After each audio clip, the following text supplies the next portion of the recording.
everyone, Bernard here. I hope you're all staying safe and well, and welcome to the Film and TV channel. One of our little specials today. We have a quick look at a film that's recently appeared, but then we have a look at one of the stars in it and have a look at what he's got coming up on his slate. What's he's already filmed, or perhaps is in the pipeline, or perhaps in this case today one that's been rumoured about for a while, but we're still hoping there will be a version of this. So today, our little feature, we're going to have a look at a film called AntiLife, which is also known as Breach, but of course stars Mr. Bruce Willis. So we're going to have a look at that today and have a look at Mr. Bruce Willis and see what his slate contains. A bit of trepidation perhaps, but yeah, there's one or two little nuggets in there, so we'll have a look at that today. Please, if you're new to this channel, push that subscribe button, push the bell notifications if you're interested. I'll try and inform and entertain where we can on these things. So if you can do that for me, that would be great. We do film reviews, TV drama reviews, these little movie specials on actors and films, etc., and lots of information vlogs as well. And you'll also see some stuff on my football team, Manchester City. So if that's of any interest, if it's not, don't worry about it. Or you know somebody who might be interested, please point them in my direction. I'll be very, very grateful. So there's loads of stuff on my football team, Manchester City, past and present as well. But it's film and TV today. And if you like going on Twitter and Facebook, or you're fairly new on there and you want some followers or friends, there's a couple of links on screen. I do try and check every 3 or 4 days and follow everyone back on there, so post loads of movies and TV stuff on there, so please check that out for me. And also all your comments are welcome on Mr. Bruce Willis or this particular film or any of the films I'm going to mention. There's quite a few films he's got slated in, which there you go, but more on that in a moment. And of course, if you can't give us a comment, if you enjoy what I try and do, please give us a little thumbs up. It's nice to get views, but it's nice to get thumbs up as well and get appreciated. Thank you very much. Right, the film that we're going to look at first of all, AntiLife, yeah, aka Breach. So there's posters for both versions of the film. And it's also stars Cody Kersley, plays Noah. Bruce himself plays a guy called Clay Young. Callum Mulvey as Teak. Cassandra Clementi as Haley. Rachel Nichols as Chambers. Timothy V. Murphy as Commander Stanley. Not names I'm overly familiar with, to be honest with you. I might know a couple of the faces, but I'm not too well up on most of those, apart from Bruce, of course. It's about 1 hour and 32 minutes. It's one of Bruce's action sci-fis. He does his action thrillers. He loves to do his action sci-fis as well, doesn't he? And it's about on the cusp of fatherhood, a junior mechanic who's not played by Willis, but a junior mechanic aboard an interstellar ark to New Earth, fleeing a devastating plague. Yeah, must outwit a malevolent cosmic terror intent on using the spaceship as a weapon. Well, it's not scoring so well. This is why I've done a little feature on this, because I wouldn't usually bother doing a review of films like this. But Rotten Tomatoes give it 3.2 out of 10. That's based on 14 critics, 3 fresh and 11 rotten, so that doesn't bode well.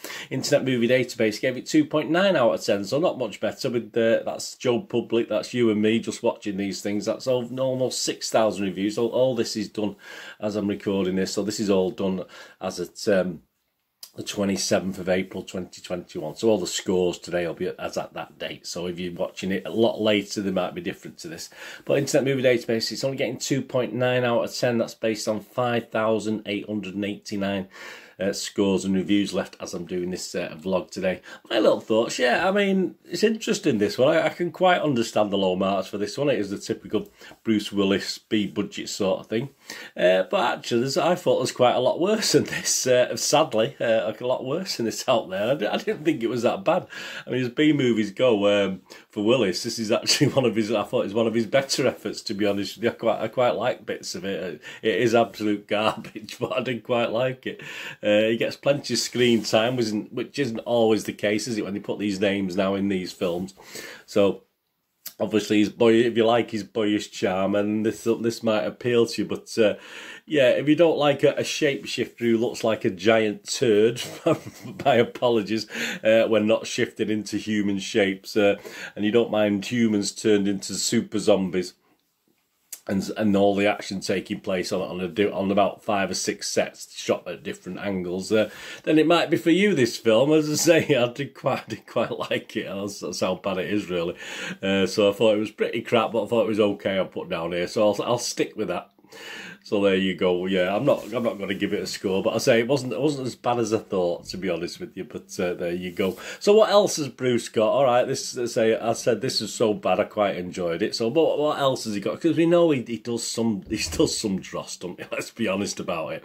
But yes, as I say, let's have a look at what he's got lined up. I mean, there's another one I've actually seen that is pretty dross. This wasn't that bad that it was good. I remember watching this a month or so ago, and it's Cosmic Sin, an hour and 28 minutes. Another sci-fi thriller. Use the term thriller very loosely, where 7 rogue soldiers launch a preemptive strike against a newly discovered alien civilization, as you would do, of course, in the hopes of ending an interstellar war before it starts. But there you go, end something before it started. But there you go, that also starts Frank Grillo, who appears a lot with Bruce, of course. I mean, just for your information, Rotten Tomatoes, it got literally 1 fresh and 27 rotten reviews. Internet Movie Database, it was averaging, as they're doing this, 2.5 out of 10. So there you go. Sadly, unlike AntiLife, this is as bad as those scores. As I said, you probably won't like AntiLife, but it just something that appealed to me. But this wasn't very good. It was an oh dear Bruce situation. But back on Earth, away from his science fiction stuff, yeah, we got due out to the end of May, probably able to stream this. He'll play Jack Harris in something called Out of Death, a film about a corrupt sheriff's department in a rural mountain town who comes undone when an unintended witness throws a wrench into the shady operation. This was actually shot, as I think most Bruce Willis films are these days, that aren't the bigger budget ones. Shot in 9 days, this film. Bruce was expected to be on set for 2 days. I mean, he gets paid quite well for these, doesn't he? Two days work, and he actually did it all in one. So he probably learnt all his lines and did it all in one. I'd say I'm not too sure how much screen time he's got in this one, but he was there for a day, and I'm sure he didn't earn sort of minimum wage, didn't he, for that day? So that's probably why he does so many. Obviously he's got to pay his mortgage, hasn't he, and stuff like that. But I wondered what 1 day of Bruce will be like for this one. But we'll have to see on that one. We don't know too much yet. From Jack to Jim, he plays Jack in that one, to Jim in a movie called Apex, another science fiction thriller. There you go, Bruce, you do like your science fiction. This is about 5 elite hunters who paid to hunt down a man on a deserted island, only to find themselves becoming the prey. There you go. I mean, this finished shooting apparently in November 2020 in Canada.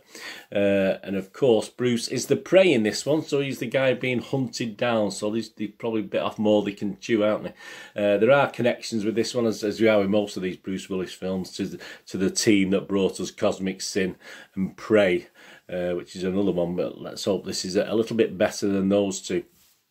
Back to normality then, with away from sci-fi again, we got something called American Siege, and this is from, again, the Apex Cosmic Sin stable, about an ex-New York police department officer. So he's back to his sheriff police role. Yep, our Bruce is in that. He's the ex-NYPD guy of a small rural Georgia town who's contend with a gang of thieves who have taken a wealthy doctor hostage. So there you go, that's American Siege. Keep your eyes out for that. But I say it's stable of who's made that isn't fantastic. But here we go. Here's the first little nugget that I've seen in this little thing of Bruce Willis. We all need a good serial killer film. Whether this is or not, I don't know. But Midnight in the Switchgrass, that's another one that looks very, very interesting. This may be a good one. Got some interesting names in this alongside Bruce Willis. It's only an hour and 30 minutes, so it's not a long time. We got Emil Hirsch, who plays a character called Byron Crawford. You've got Bruce Willis himself as Carl Helter, Megan Fox as Rebecca Lombardi, and Lucas Haas as Peter in this. And Sistine Stallone, Sistine Stallone as Heber as well. This is based on a true story of a Texas most dangerous serial killer. FBI agent Carl Helter, who's played by Bruce himself, and his partner Rebecca Lombardi, played by Megan Fox. We always like a bit of Megan Fox, don't we? Are very close to busting a sex trafficking ring when they realise their investigation has crossed the path of a brutal serial killer. They team up with Texas Ranger Byron Crawford, I wonder if he'll have his hat on, Emil Hirsch, who has years on this case. When Rebecca herself is abducted by their target and her life hangs in the balance, Carl and Byron have precious few hours to piece together the last clues and put an end to the infamous truck stop killer. So there you go. That looked a little bit better, doesn't it? It sounds a little bit more interesting from Bruce, that one. So that's Murder in the Switchgrass. So I will have a look out for that. I will look out for that one, not particularly the other ones, but there you go. And then back to the dross. We don't know, they might be good. Back to the B budget stuff, and we got Reactor. Yeah, Reactor film. This is Finnish film, and Patrick Muldoon features alongside Bruce, and it's about a gang of mercenaries who hold a nuclear power plant hostage. There you go. In this one, actually, Bruce takes on the role of the baddie, so he goes from being good to, we like him as a baddie as well, don't we? And he's the leader of the horrible mercenaries. I mean, there's a screenshot on there. It looks very B movies, backup title-ish. I'm sure he might have just spent a day on this one or a couple of days, who knows. So that's Reactor. And that next one we're going to look at is Killing Field, is where we go next. Another action thriller where a man's life on his farm is interrupted when a cop and a pair of dangerous criminals show up. This is written by a well-known YouTuber. So if you know this guy, I'm not too familiar with himself, but Ross Peacock. So there's a glimmer of hope for this, but perhaps just a glimmer, but it's called Killing Field. Not Killing Fields, don't worry, that classic film, brilliant film, gritty film. This is just called Killing Field, so another one that Bruce is involved in. And perhaps the film Gasoline Alley, here we go. Here's another interesting sounding one. It also stars Luke Wilson and Devon Sawa. This might just be worth a watch as well. Sawa stars as Jimmy Jane, a bruise-fisted boss type who becomes implicated in the triple murder of 3 Hollywood starlets drowned in a luxury hotel pool. As a prime suspect for homicide, Detective Freeman, played by our wonderful Mr. Willis, and Vargas, played by Wilson, Jimmy takes up his own rogue investigation, bending the law in ways the police can't in order to clear his name. So that sounds a bit more hopeful as well. And also, as I'm recording this, this is filming in Jackson, Mississippi. This is at the end of April 2021. We have a Day to Die. I've seen some explosive scenes in that one.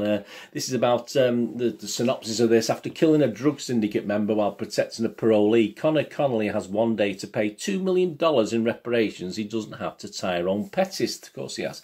I mean, you know, $2 million, you can get that in a day, it's no problem. He is forced to ask his old military ops crew, led by Bryce Mason, to come together and somehow get $2 million before Connor loses everyone he loves. I'm assuming Bruce is playing that role. I'm not too sure which part he's playing in this.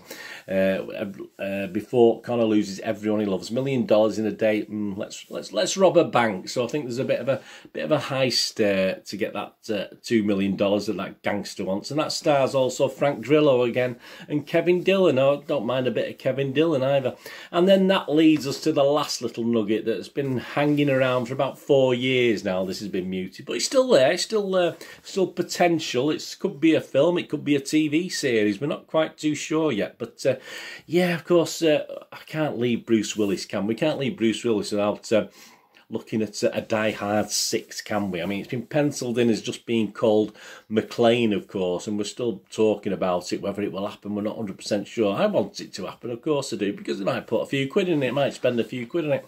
And this has the potential to be so much better, because now they were talking about getting not just one Mr. McLean, not just one McLean, but 2 McLeans. So yeah, as we look back at the origin of this young man, this grizzled detective, and obviously Bruce wouldn't play the younger version, of course. He would still be in it playing a matured version. So there would be sort of a split between a flashback of his younger self and his older self, and it's sort of hinted that although someone said it may be set in Japan, etc., etc. I mean, they do plan on to take place on New Year's Eve 1979, so you're going back to the old Die Hard time frame. And although, as I said, Bruce will be playing present day John McClane, he's now in his 60s, he can't really play his younger self, even with CGI. I think he'll look a bit iffy, to say the least. So the movie therefore will switch between scenes from 79 and present day, obviously with the younger. We've no idea who's playing the younger version. Certainly one with that young man who played it in that recent Die Hard film that a lot of people didn't have a lot of love for his character role in that one, to be honest with you. But Willis has already stated that this film is better than the first. I mean, well, how can he know that? He's not even done it. And that it's the first real sequel to Die Hard, which was the only really good one. There you go, Bruce. But you took your money, didn't you, mate, for the others? So there you go. So we will have to wait and see on that one. But fingers crossed. Yeah, I wouldn't mind a bit of Die Hard 6 and a bit of McClane with a decent actor as a younger version of him as well. It'd be interesting to see if you get one who looks quite similar, wouldn't it? That'd be fantastic. yeah, not just his son. I mean, you can get away with it if it's your son, can't you? Because you can say there's a slight difference, obviously, but if you're having to actually create the character at a much younger age, then, you know, you've got to be a bit smarter, perhaps, and be interesting anyway. Anyway, hope you enjoyed that little look at Bruce Willis. Obviously, we started with AntiLife, and we end up with Die Hard 6. I mean, what more can we ask? Anyway, thanks for watching. Please let me know in your comments what if you're looking forward to any of those. As I said, there's 2 or 3 of those that I am looking forward to, and hopefully 2 or 3 of them that are that bad like AntiLife, they're quite good to watch, but we'll see. Anyway, thanks for watching. What are we going to do the rest of the day? Have a great one. Look after yourselves, look after your friends, look after your families. More importantly, let's all look after each other till we meet here again on the film and TV channel, or perhaps have a flit across, have a look at my Citizen channel, my football channel. All I ever ask of you is please stay safe, everyone. Thanks for watching. Bye for now.